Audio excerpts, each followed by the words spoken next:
I have heard about 3 old men. One was 70. Another was 75, and the third was 85. They were sitting in a park. And that was their routine. Every day they would come. They had no work the whole day. So by the evening they would come and sit and talk about the past. The old man has no future, he has only a long past. The child has no past. He has only a long future, hence children want to grow fast. Old people cling to the past perhaps that will help against the oncoming death. So the old men used to talk about beautiful moments in their lives. Difficult times in their lives. Successful moments in their lives, most of which were exaggerated. It was their imagination that they were a great success when they were young. That they were this and that. This evening when they met, the first old man, 70, said, "One thing has been bothering me, and I would like to say it to you. It is almost a confession, so that I am relieved of it. I cannot go to the priest, he is just a young fellow. What does he know about religion? You are older than me, you have lived more, known more. I would like to confess to you." The other two became very excited. They said, "What is the thing that is bothering you? Tell it, get rid of it." He was very embarrassed, but he said, "The problem is that I was caught red-handed, peeping through the keyhole of the bathroom, because a beautiful woman was the guest. And I could not take myself away from the keyhole. And my grandmother caught me red-handed. I am ashamed." The 2 old people started laughing. One said, "You are a fool. Everybody does it, it is not a problem. In fact, why are keyholes made? This is their purpose. And we all have done it, so don't be worried. And it is our experience that, from the keyhole of the bathroom, an ordinary, homely woman also looks like Cleopatra, because you cannot see exactly. It is vague. You can make it seem, through your imagination, as if a fairy has descended in the bathroom. We all have done it." Those 2 said, "You don't worry." He said, "You don't understand me at all. It happened this morning." Then they were a little shocked. "This morning? At the age of 70? They said, "Naturally, it is understandable why you are feeling so much in the dumps. But, boy, get out of it. What has happened has happened. Next time, be careful. First watch out for your grandmother, to see whether she is around or not. All that is needed is that little awareness. And find some excuse, drop your handkerchief on the floor. The moment your grandmother comes, start looking for the handkerchief. So you have an excuse, the handkerchief had fallen and I was just picking it up. I have nothing to do with the keyhole." The 70-year-old man was very happy. He said, "Great idea. I never thought that way. I could manage an excuse to be there. This is great. I am completely unburdened. Now I will really be waiting for tomorrow morning. It will be difficult to sleep tonight. That woman is really great." Because he had opened a certain subject. The second man said, "I also have something to confess to you.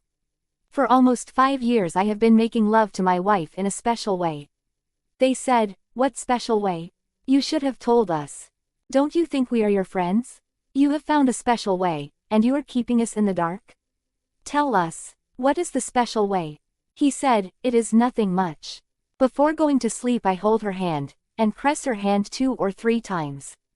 And then we go to sleep." The other 2 said, "This is a way of making love?" He said, "What else to do? The trouble has arisen because once in a while, I forget to press her hand, and she immediately starts nagging me, it seems. You are pressing some other woman's hand. I will not allow this.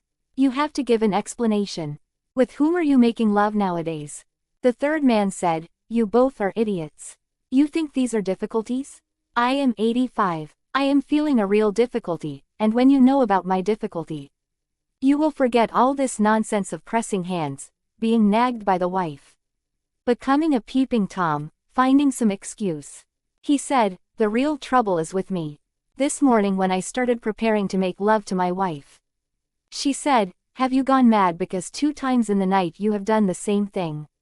And it does not suit you, an 85-year-old man making love 3 times? You disturbed my sleep and I am fed up with you.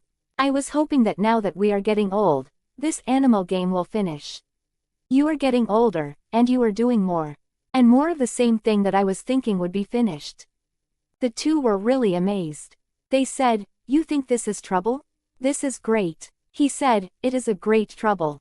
In fact, my memory is failing. I didn't have any idea that I had made love 2 times. I was thinking this was the first time. Your problems are nothing. My memory is completely disappearing. Your parents are old. They must be having many kinds of problems which only old people have. Help them to meditate a little bit.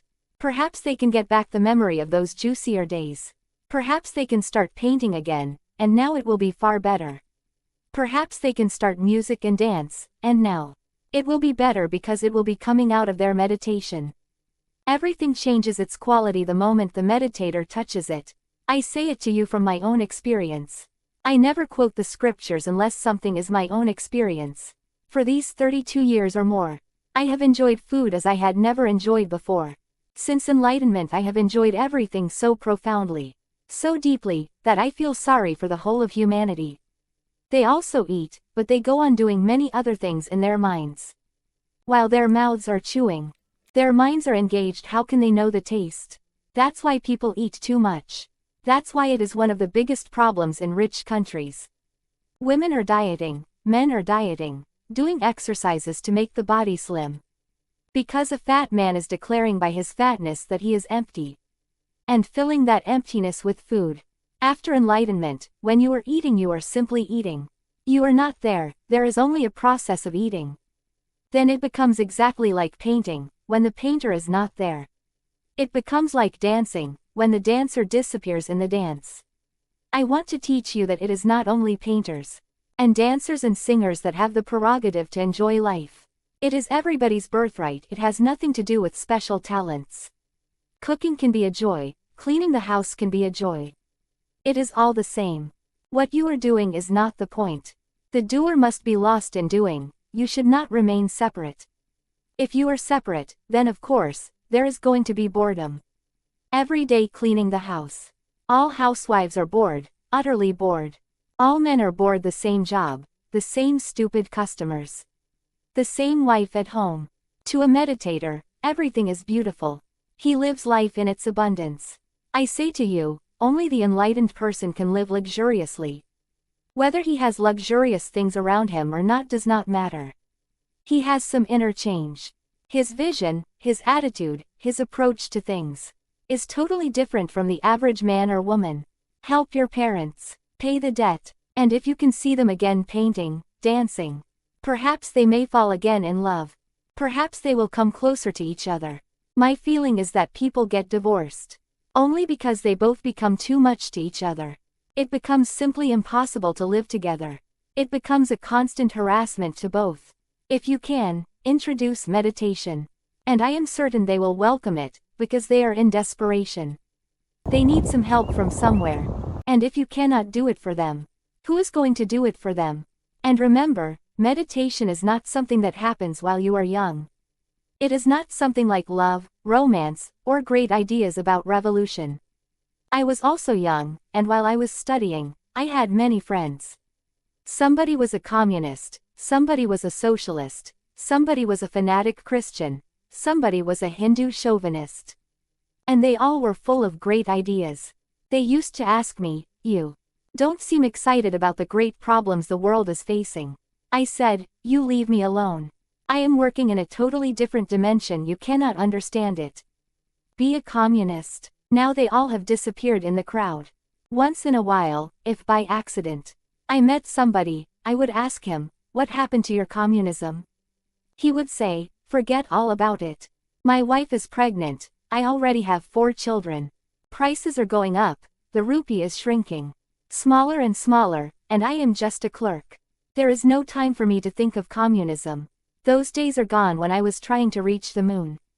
None of the students, and there were thousands of students in the university, not a single one, has remained what he was in the university. Perhaps I am the only one amongst that whole crowd of socialists, communists, who has remained in the same dimension, going on and on. I have found the way to infinity. Remember, enlightenment is not something that happens as an incident, and there comes a full stop. No. Enlightenment begins, but it never ends. It is an ongoing process. It becomes juicier. How are you going to go back? Who remembers the way back, the past? Because every day you are facing a new revelation, a new light, a new joy. Every day it is so fresh that there is no need to look backward. The enlightened man is a child forever. He has only the future, and there is no limit to his growth. Perhaps even the sky has some limit, but enlightenment knows no limit.